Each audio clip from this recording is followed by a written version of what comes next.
But cultivating the witness is an interesting thing, and what I want to say to you about this is that it's where you begin to step outside and no longer identify yourself with the outer and all that your senses tell you, and begin to reprogram this subconscious mind of yours, which is what does almost all of the activities of your life, the subconscious mind.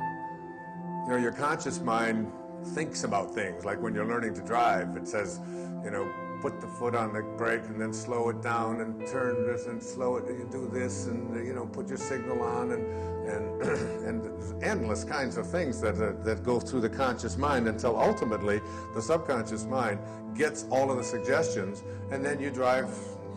Your subconscious mind takes you where you want to go. You see a red light, you stop. You don't say, red, right foot, better put it on the brake, better slow. You don't do any of that.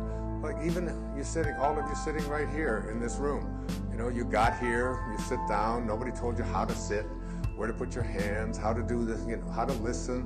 You just do all of this subconsciously. Your subconscious mind gets programmed all the time. And the witness is where you want to be able to step outside and look at what it is that you have trained your subconscious mind to do. I wrote a whole book about this called Excuses Be Gone, about retraining this habitual mind of yours that does nothing but continuously have you redo the same things over and over and over again, where you want to learn to just walk a different way in your life and reach. And the way that you do this is by starting to witness what it is that you're doing. And one of the suggestions I give to everyone at my talks is this, to recognize that the last 5 minutes of your day before you go to sleep at night are 5 of the most important minutes that you live all day long. Because this is the time when you are preparing your subconscious mind, which is most comfortable with your unconscious mind. Your subconscious mind learns the most when it is in its unconscious state, in your sleep state. So as you're about to go into sleep and your mind is busy doing all of the kinds of things that it does, you are really preparing the universe to offer you up experiences that match up to whatever you're placing into your subconscious mind. And this is a hard concept for people to get, but this is how the world works. This is how the universe works.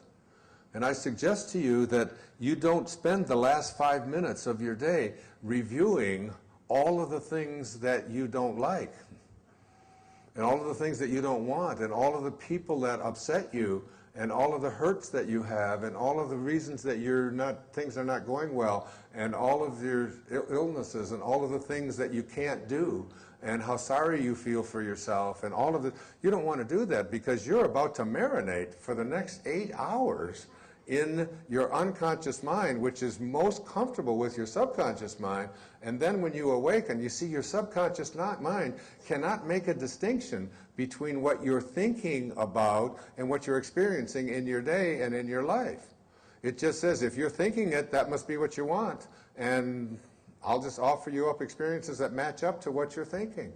So you want to be really careful as you go off to sleep at night to make sure that you are placing into your subconscious mind, which is about to enter its unconscious state, only that which you want to materialize and manifest tomorrow morning when you awaken and throughout the entire day. And so many people make the mistake of using the last 5 minutes before they enter into this 8-hour marinating period by going over the things that they don't like, that they don't want, that shouldn't have happened, that really upset them, and so on. You want to make the shift. This is from the book of Job. In a dream, in a vision of the night, when deep sleep falls upon men, while slumbering in their beds, then he opens the ears of men and seals their instruction. Then he opens the ears of men and seals their instruction while they are slumbering in their beds. Job 33, verses 15 and 16. So while you're sleeping, you're getting instructions. But first you've got to place it in your mind and then experience it and witness it. And as you go to sleep at night, you witness everything working out perfectly. I am healthy. I'm going to be walking. I'm going to be in a divine relationship.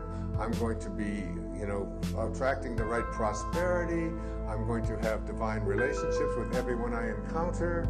I'm going to have the most marvelous day tomorrow. I'm going to help 25 people. Whatever it is, you just place into your imagination, feel what that feels like, and then go off to sleep and receive your instructions. Cultivate the witness.